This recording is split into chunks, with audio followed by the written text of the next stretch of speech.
Welcome to the concluding remarks of our video, and the title is Zomato, loss-making company, an unknown world.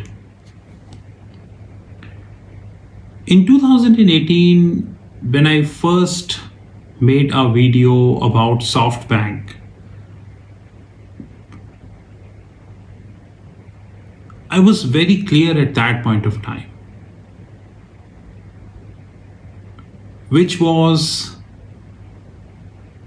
how come a loss-making companies be funded by the venture capitalist? Now, at that point of time, I was under an impression that probably the venture capitalists are playing hit and trial game.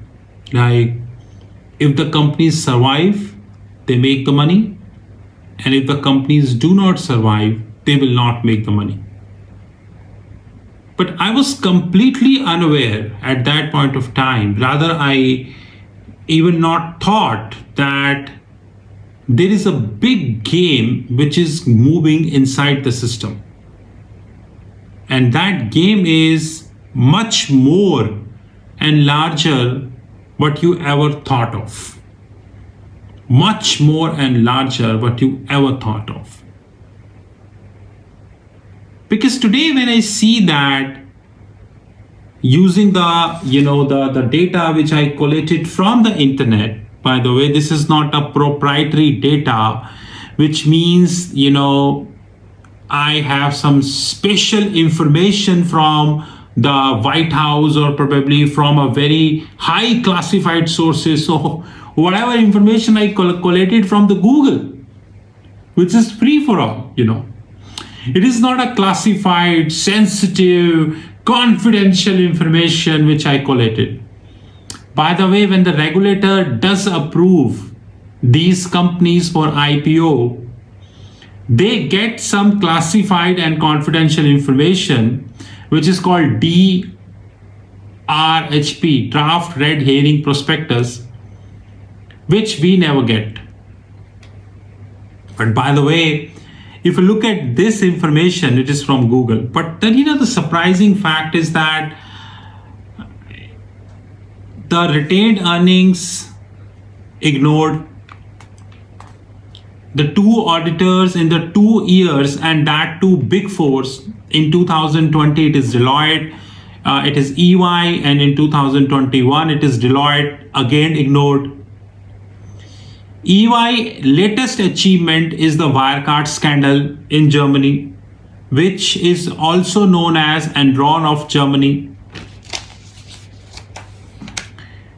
And Deloitte recent achievement is this 15 million fine which is imposed for failing of audit in a software company called Autonomy between January 29 to June 2011. By the way, this isn't the only achievement of Deloitte. Deloitte holds more achievements. So one thing which really surprised me as always, that there is a complete gang, and sooner or later all loss-making companies would get IPO approval. All loss-making companies would get IPO approval, and it hardly matters whether the company are loss-making or profitable. Just like the latest example is the delivery, is Oyo. Oyo got the approval of IPO, and just open the Google and check Oyo. Now Oyo is holding the approval because of the market conditions. Now my question is very clear, that if you are so valuable company, if you are so profitable company, if there is so value in your business, then what the hell you are holding? What the hell you are holding? You should not hold. You should move on. Why are you holding it?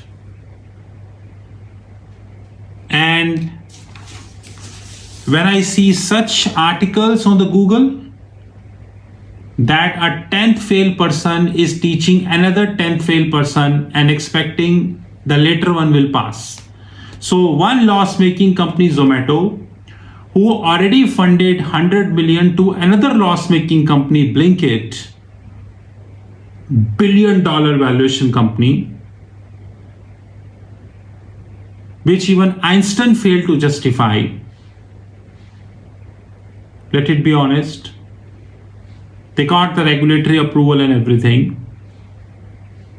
This is how the system works. And no one dared to raise the voice. No one.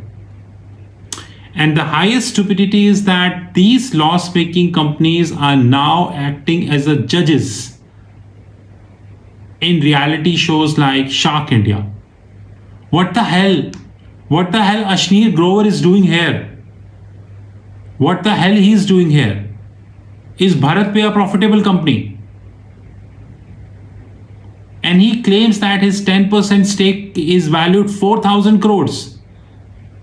You mean the BharatPe is valued 40,000 crores? What the hell are you talking? You are saying that the company is valued around 40,000 crores.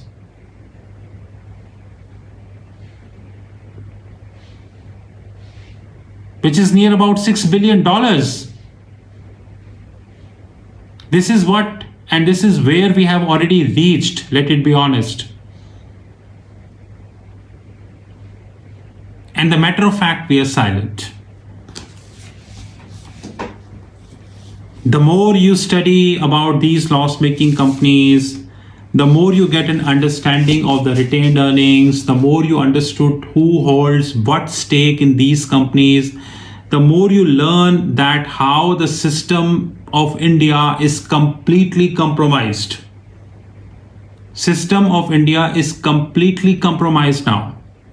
It has compromised to a level that it cannot differentiate between a good company and a bad company.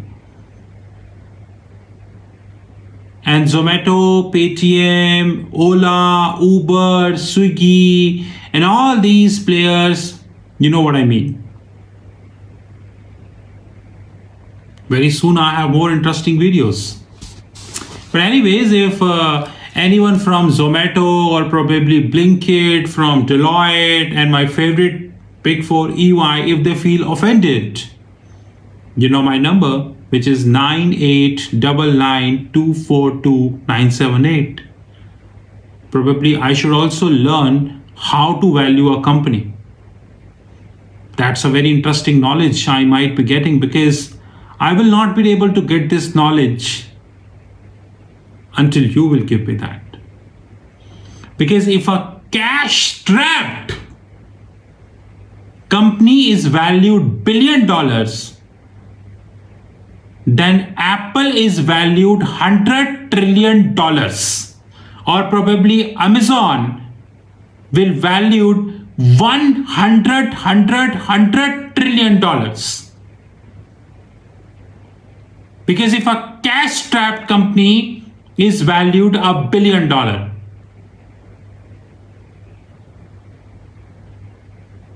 and it is approved, that's another important fact.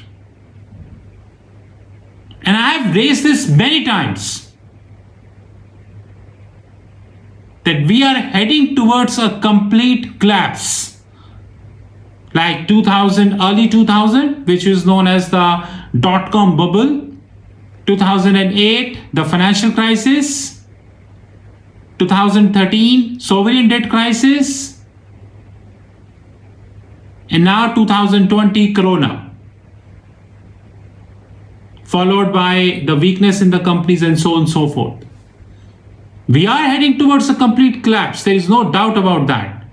And these Big Fours, these credit rating agencies, the so-called regulators, the governments himself, they would be responsible for this. And I doubt whether investors really bother.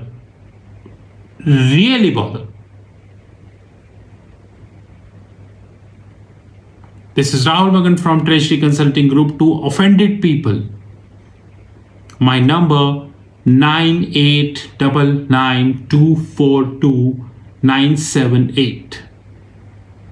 9899242978. Have a great time ahead.